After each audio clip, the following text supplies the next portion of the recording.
जिस बात का लंबे समय से इंतजार हो रहा था, आखिरकार ईडी ने अरविंद केजरीवाल को अरेस्ट कर ही लिया है।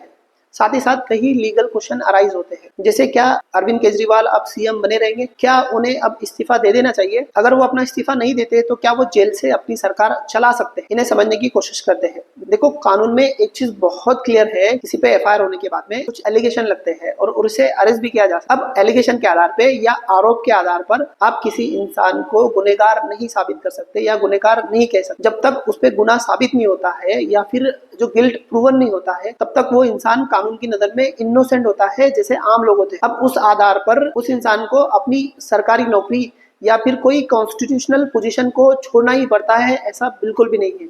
वो अपनी पोजीशन पे बने रह सकते हैं। अब आमतौर पर क्या होता है कि सीरियस एलिगेशन लगने पर जो मंत्री होते हैं या सीएम होते हैं, वो नैतिकता के आधार पर अपना इस्तीफा दे देते हैं। जैसे कुछ दिन पहले हेमंत सोरेन को अरेस्ट कर लिया गया था, तो उन्होंने अपना नैतिकता के आधार पर इस्तीफा दे दिया है। इससे पहले कई मंत्रियों ने अपने नैतिकता के आधार पर इस्तीफे दिए हैं। पर यहाँ पर कहानी कुछ और है। अगर अरविंद केजरीवाल इस्तीफा नहीं दे सकते हैं, तो वो जिस जेल में बंद है, उस जेल की प्रशासन से परमिशन लेकर वो अपनी सरकार जेल से चला सकते हैं और इसमें लीगली कुछ भी गलत नहीं है, ये लीगली सही है। अगर वो अपना इस्तीफा नहीं देते हैं, तो ऐसे में बीजेपी क्या कर सकती है?